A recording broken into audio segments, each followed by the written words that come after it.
Hello everyone and happy Easter to you. As you can see, it's finally happened. I've had to start wearing hats. I'm afraid the hair was just getting too wild and it was just a desperate situation, and so I've had to do something with it. Thankfully, my roommate at college gave me a bunch of hats when I was at college, so I've got a fair few that I can work through to mix things up, but this is going to be me for the foreseeable future. And it is not the Easter we were expecting, right? I was expecting to get a haircut before Easter, as I'm sure many of you were.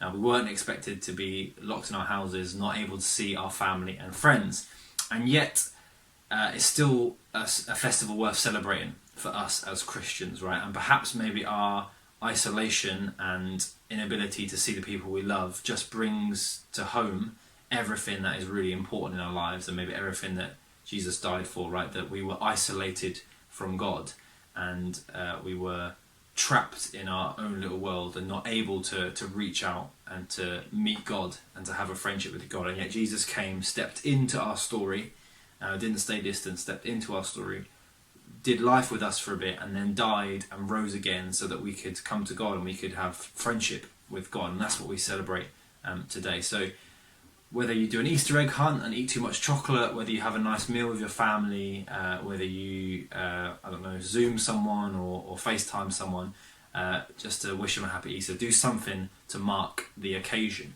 And I'd like to do something to help us mark the occasion. I'd like to recite a little kind of piece that I wrote a few years ago called Thank God for Wood. And it's just a short reflection on wood.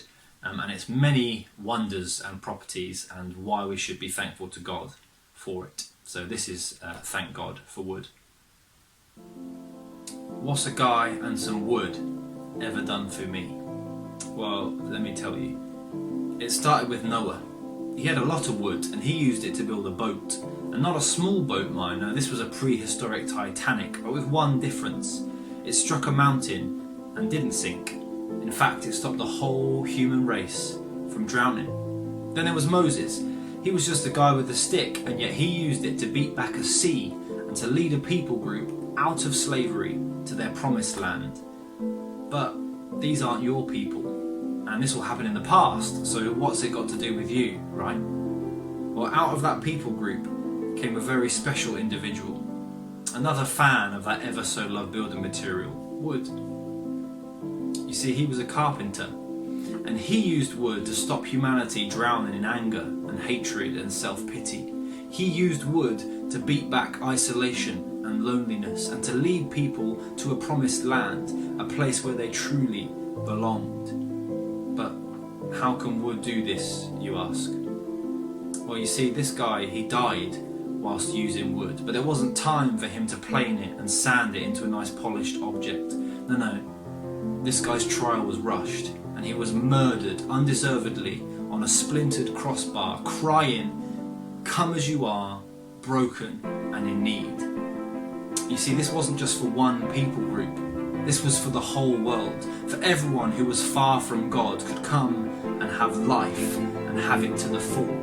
For this guy's life force wasn't of this world. And that crossbar couldn't hold him for long. You see, 3 days later, he came back from the dead to finish what he'd started. I'm not explaining it very well. It's quite difficult to grasp. I haven't really understood it myself fully, but all I know is, thank God for wood, right?